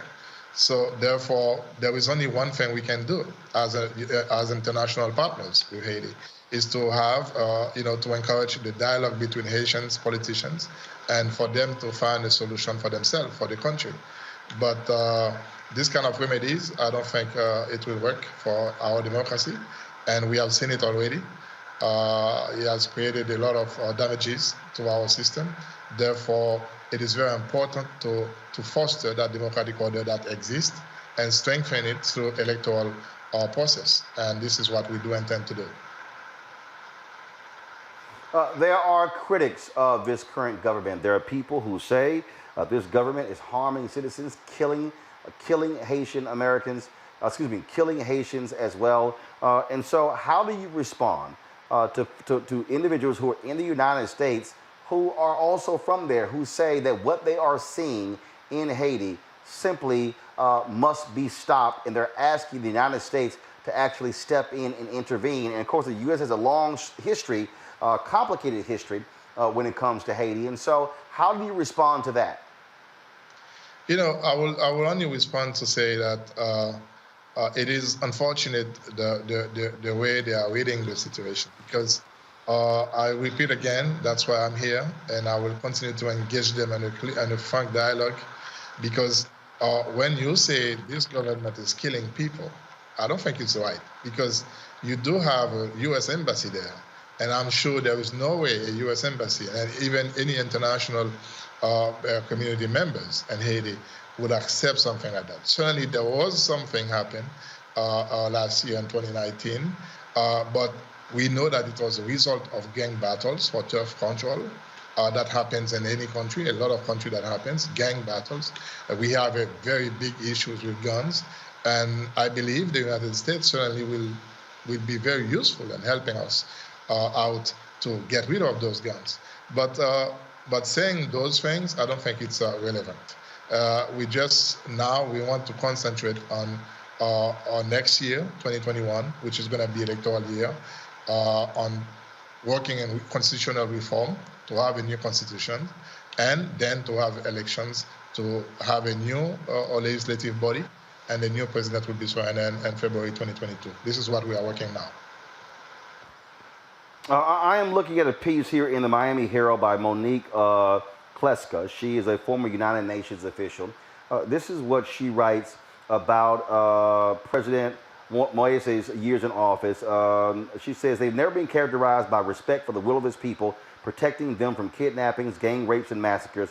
But the spectacular horror of recent kidnappings, the high-profile assassination of a constitutional lawyer, repeated police brutality against peaceful protesters, the publication of an avalanche of illegal presidential decrees, redacting a new constitution by unconstitutional means, and giving extrajudicial powers to a new intelligence agency are ignominious acts that signal his intent on creating an autocratic state, saying the United States has also allowed that to happen. What has been the relationship of Haiti with President Trump and his administration? And what are you looking to do with the incoming administration of President-elect Joe Biden and Vice President-elect Kamala Harris? This is once again, this is the beauty of democracy, because whenever there was a project, there was something, a new initiative going on, everybody can, we do not, intend to get everybody on board.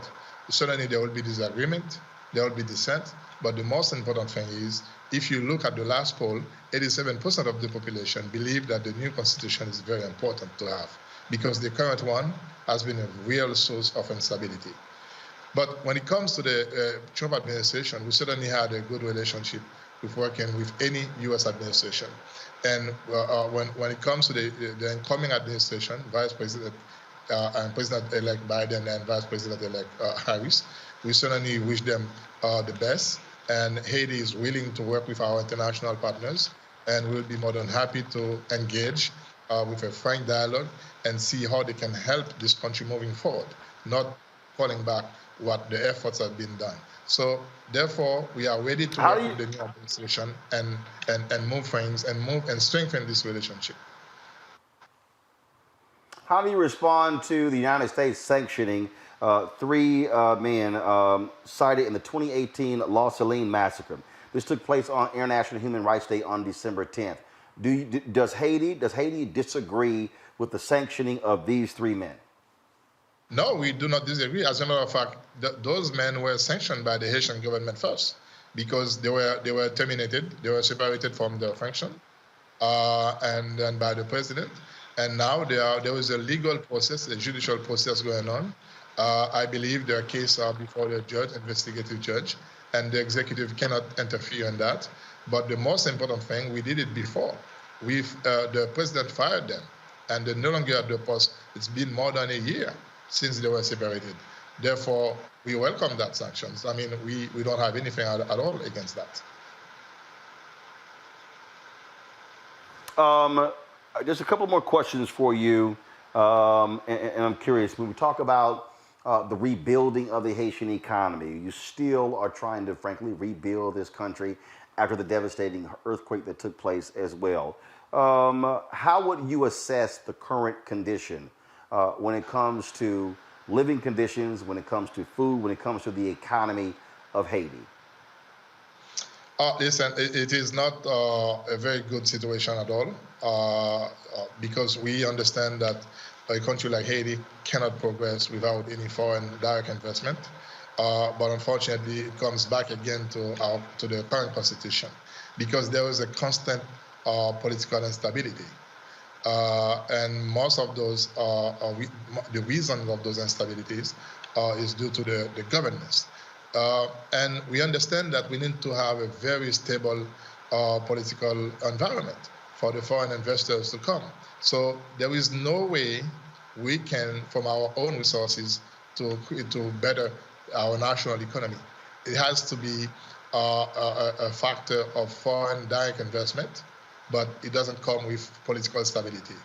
But this is one of the reasons that we are concentrating on this new constitution, and to see if the people will agree with it.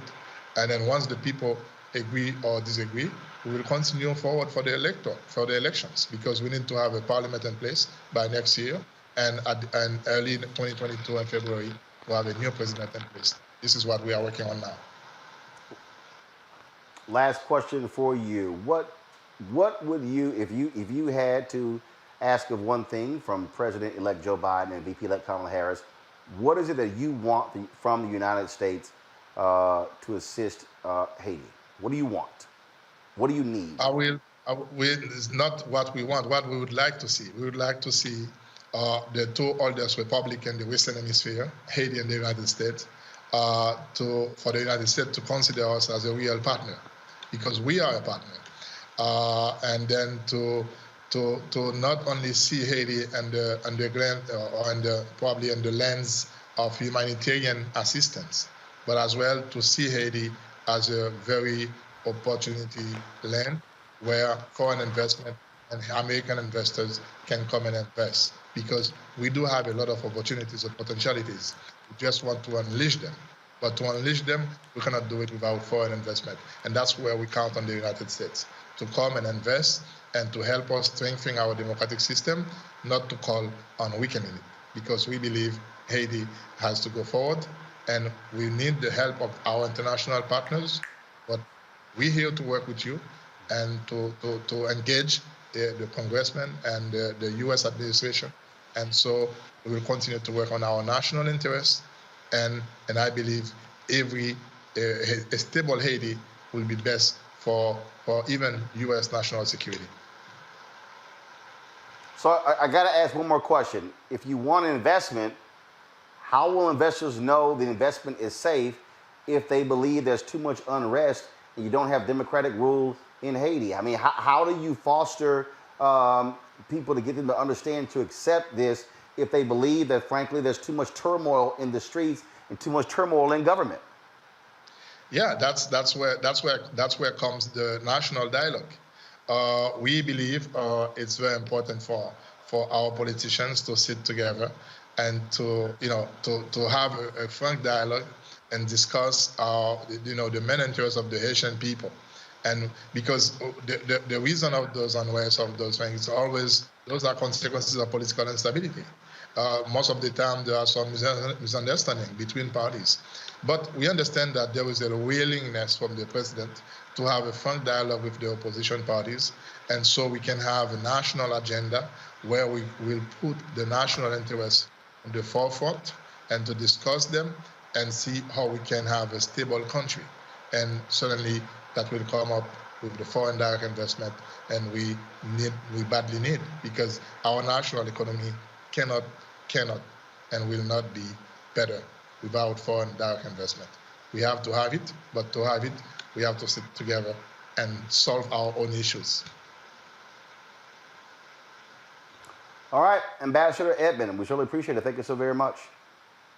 It's been a pleasure to be with you, Roland. Happy holidays and stay safe. All right, thanks a bunch. Folks, going to a quick break.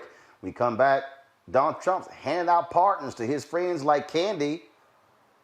What about Kwame Kilpatrick? Is he going to get one? We'll discuss next on Roland Martin Unfiltered.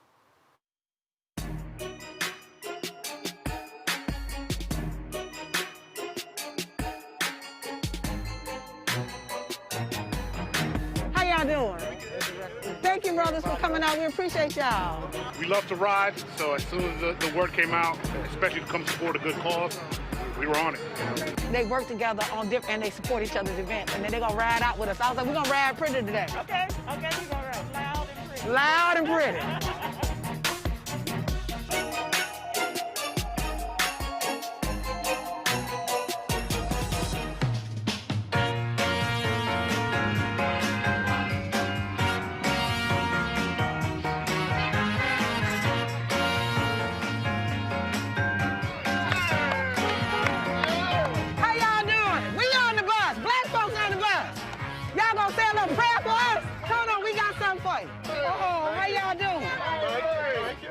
Make sure y'all say a prayer for us. How you doing? Nice to meet you. I'm Latasha Brown. I'm with Black Voters Matter. If y'all can use them, y'all can help. Thank you. What was the word today? What was the word today? That's all that's it. Trust in Jesus Christ. We're going to take that. We're going to take that. Trust in Jesus Christ. All right. Thank y'all so much. Make sure to let people know that they can vote early tomorrow. And y'all, well, I know y'all going to be there. Make sure y'all, we get 5 friends to get there. The job is not finished. Let's do it again. We got to do it again. We got to do it again. We got to do it again. Amen. All right, bye, y'all. We got to get there. Love y'all. Appreciate you.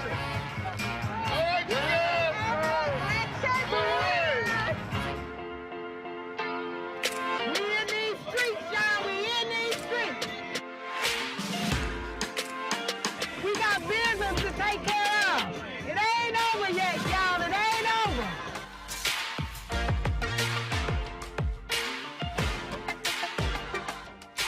It's about the vote. It's about us. I got George on my mind. That's why I'm down here. Got George on your mind. That's right. You got a phone. Thank you, sister.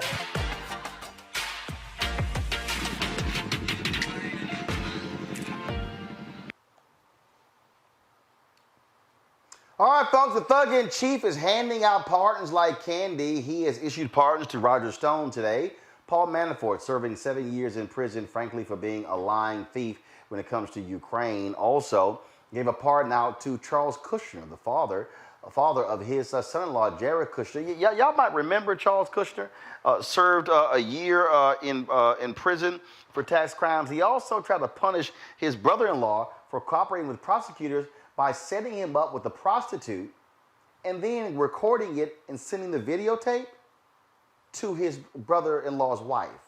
Those are the kind of people. Now, mind you, this follows yesterday where Trump pardoned 4 Blackwater security personnel who murdered 17 Iraqis.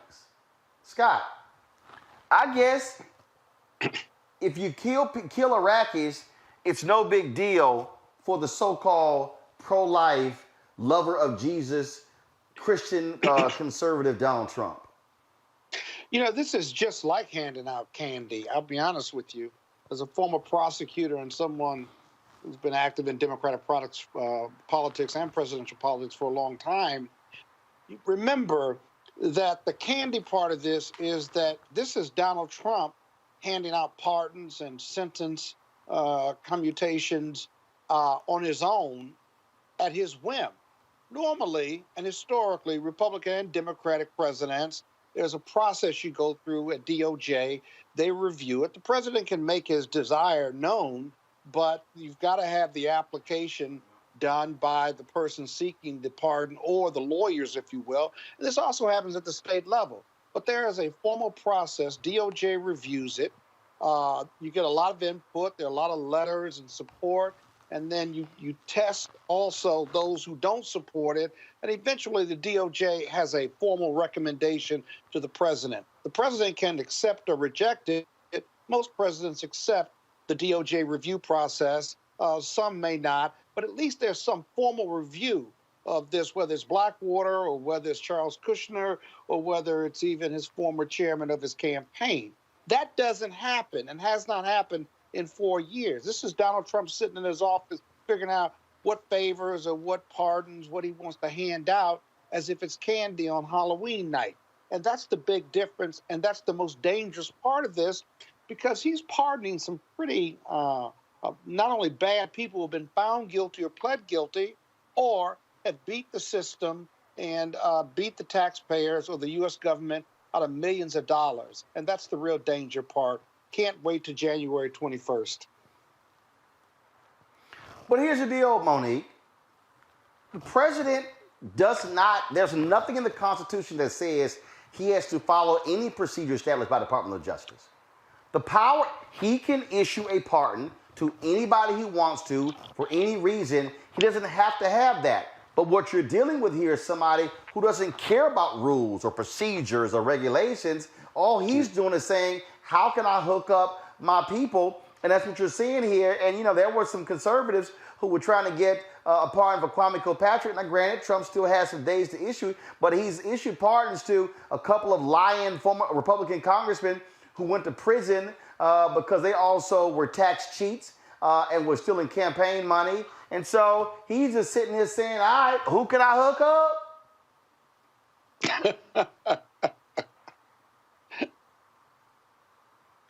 Monique? Can't hear you. Who can't hear me? Scott says he can't hear me. Now. Can you hear me? I can hear you now. Yeah, we got you. No, Monique, we got you. Scott have to hear me.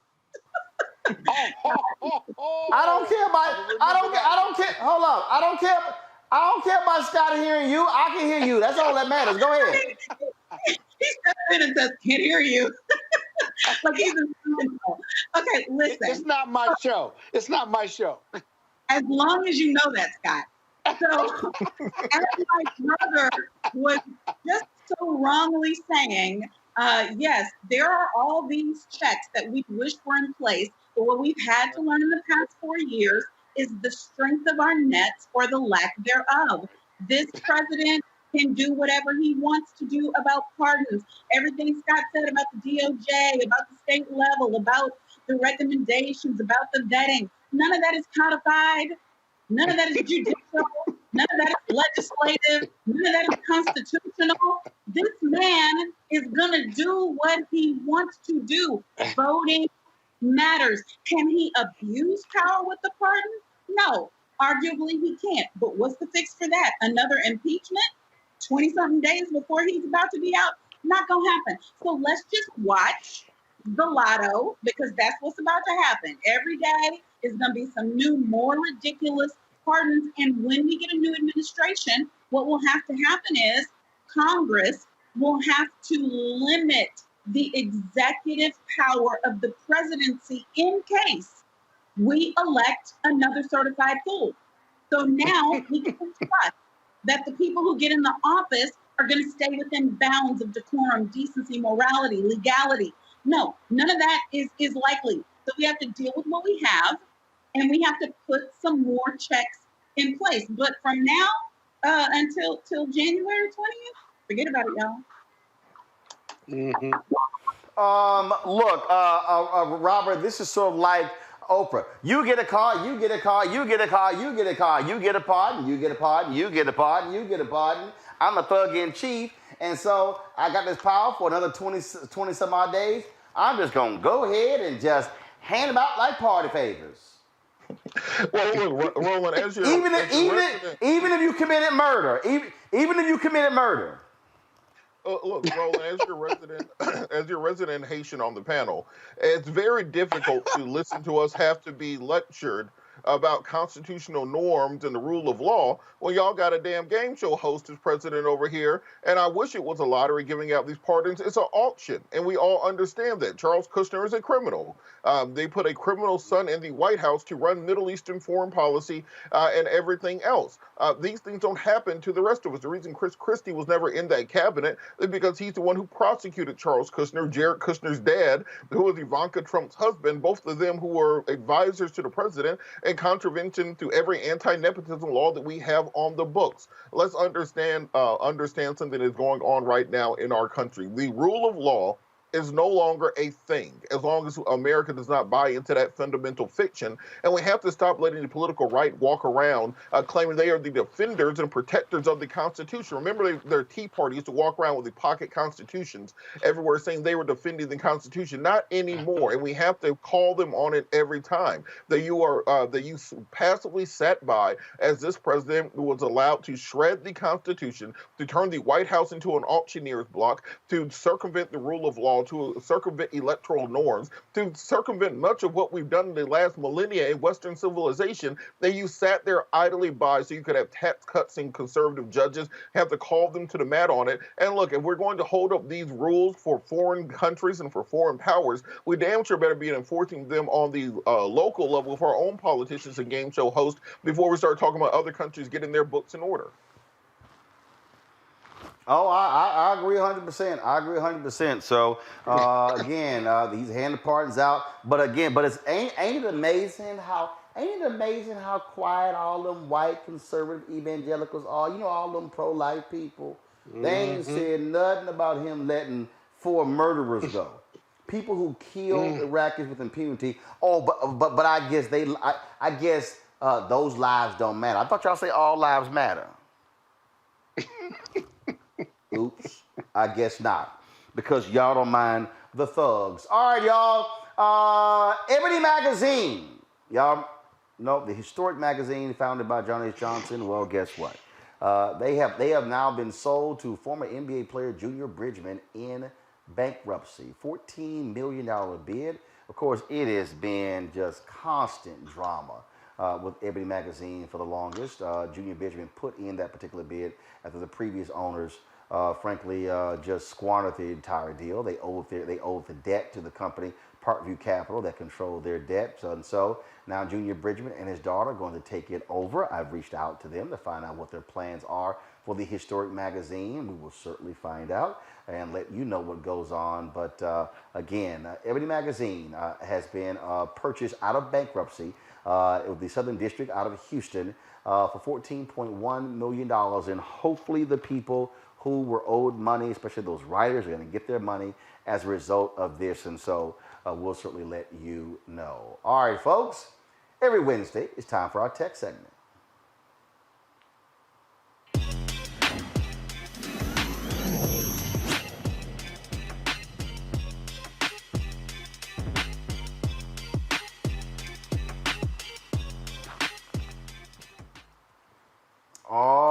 right then, folks. Let's get right into it. We're always talking about new technology, and of course, my next guest is the creator of I Am a Man, which is an interactive virtual reality experience that gives users an opportunity to go back in time and witness historical events that took place during the civil rights movement. Joining me now is Derek Ham. Hey, Derek, what's going on? Hey, how you doing? Nice. Thank you for having me. All right, man. So how does this thing work? How does this virtual thing work? So, Roland, And what are we experiencing? Yeah, absolutely. Virtual reality right now is on an ultimate peak. You see it everywhere you look. You turn on the commercials, you see it everywhere. But there's something that's really interesting about this form of technology, and that those who tried it and those who understand it feel like it's like a dream. You feel like you're being transported. And so I saw an interesting gap here. At the time when VR was coming out, I began to ask myself, well, who's telling the stories and what stories are being told? And so I found a unique opportunity for us to tell our stories. We're living in such an amazing time where, unfortunately, so much of our history is being lost in real time. Some of the giants that we have who have lived in the civil rights are now passing away. And as a father, I have 3 young children, Taylor, Reed, and Evan. When I even tell them about history, kids like immersive, kids like technology. And why not turn this tool right now to capture our stories, to preserve our stories and share them in a way that feels like you're experiencing it from a first person's perspective. And so how many different things in the past can we experience with this? So this is an emerging genre right now. One of the things that creators like myself who have taken to this tool very quickly are really looking right now. What stories should we be telling? What should we be communicating? How do we capture these things for the next generation? Partnering with museums and partnering with other historical storytellers. And so right now, I Am a Man is a piece that starts off with you as a Memphis sanitation worker strike. And when you put the headset on, you feel like you're transported back to 1968. And you live through those experiences all the way up to the Lorraine Motel, where we know the tragic events that happened there. And so this is a piece that's meant for you to look at history. And it's interesting, Roland, when I have white people who try this experience, because VR actually gives you black hands. With my experience, when you grab that controller, you track your hands, and I make sure that those hands are a black African-American hand. I've seen white people just freak out just immediately from saying, oh my God, I have black hands. But that is a tool for me to anchor them in the story. It's like you can't escape from this history. When you watch a film, you can look away and you can have that separation.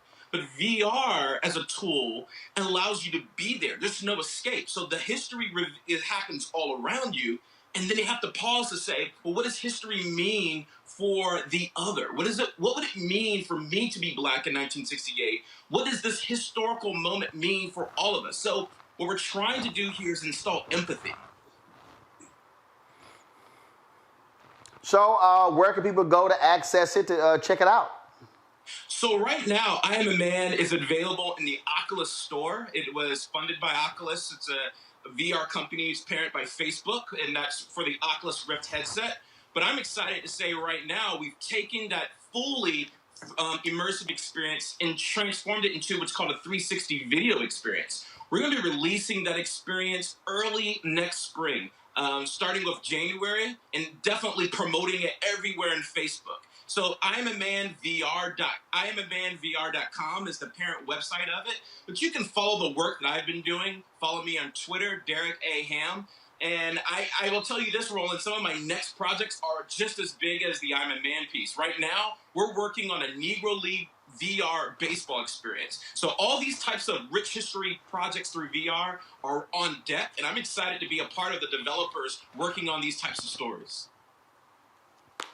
All right, then. Well, we certainly appreciate what you're doing, Derek. Hope folks check it out, and we look forward to more historical moments to experience via VR. Thanks so much for having me, Roland. All right, thank you very much, folks. Our last item. Today we remember the life and legacy of John Fletcher, better known as Ecstasy, who co-founded the rap group Houdini. Ecstasy died Wednesday at the age of 56. Right now, the cause of death is unknown, along with Jaleel Hutchins and DJ Drew Carter, known as Grandmaster D. They're known for their hits Friends, 5 Minutes of Funk, and Freaks Come Out at Night. The group released a self-titled album in 1983. The trio also released 6 studio albums throughout their careers, 4 of which were certified platinum. Their most recent album was 1996's 6. In 2018, the group earned the Hip Hop Icon Award at the third annual Black Music Awards. Today, many people took to Twitter to pay their respects to Ecstasy, saying he was a legend and a pivotal member of a legendary hip-hop group. So we certainly send our thoughts and prayers out to the family of Ecstasy on the passing at the age of 56. I want to thank Scott, Monique, and Robert for being a part of our panel today. We wish all of y'all a great Christmas. We will not have Roland Martin Unfiltered, a live show tomorrow, Christmas Eve, giving our staff off. That and Christmas Day. We will return, of course, the live show on Monday. I'll be back here in Georgia covering the runoff race here. If you want to support what we do, please do so by going to RolandMartinUnfiltered.com. You can support us via Cash App, $RM Unfiltered, PayPal.me/RMartinUnfiltered, Venmo.com/RM Also, Zelle at RolandSMartin.com. You can send a money order to New Vision Media, Inc., 1625 K Street Northwest, Suite 400, Washington, D.C., 2006. And so we want y'all to support what we do. We're always doing different things here, and so y'all look at, so we're here, of course, broadcasting the show from the home that we've been renting here in Atlanta, and of course, we're always doing stuff. We added a little new feature. We want to give you a really close-up look, so we added this shot right here. The shot right here to the show, just to give you a certain look. And just I want y'all to understand something, because I'm always sharing with y'all in terms of what we do here and why the resources absolutely matter. We have invested more than $50,000 in a new live streaming unit, which allows for us to be able to do more. And so we have a live view, a company called Live View. They have a unit called an LU800. This LU800 allows for us to send back 4 signals to our control room. Whereas before we could only send one shot, or we can have a switcher set up here where we have to plug in the cameras and we have to have somebody who was switching right here. Well, now we can actually send all 4 of those signals back to our control room so they can see. And so this right here is one camera, the one that's I'm pointing to right now. So here you can take that one, and of course we have this wide camera that's over here. We have this camera that's right over here, and then we wanted a sort of a different little look here, and so we have this tight camera that you see right here that operating as well. And so this is also important, folks, because again we're trying to greatly increase our production for this show, give you different looks that we do on the show as well, and so that's what this is all about.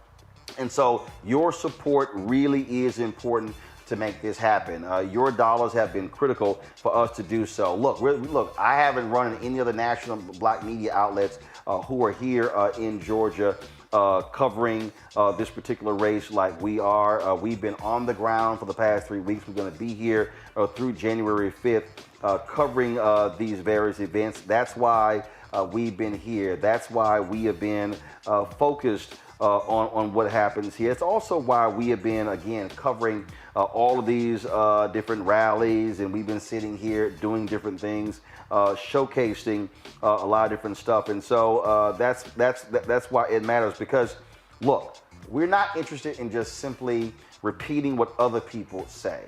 I don't believe in this whole aggregation where, you got white media out there reporting stuff and then we're not telling our own story. You look at today's story, having that doctor talking about COVID, having Dr. Johnson talk about the case of the basketball player out of Florida, having the ambassador to the United Nations, the Haitian ambassador on. I've already gotten some Haitian critics who want to say, hey, we want our critics to come on. I've welcomed them to come on as well, to be able to talk to them about our tech segment, that segment as well. You look at having the mayor of Columbus, Ohio on, talk about that shooting there as well. Folks, all of that is important. That's why we do what we do. When we were in Athens, Georgia last Saturday, broadcasting the rally there as well.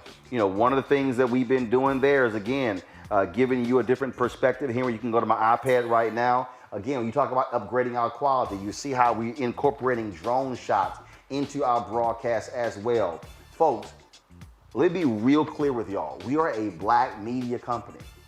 But that doesn't mean that we are second class.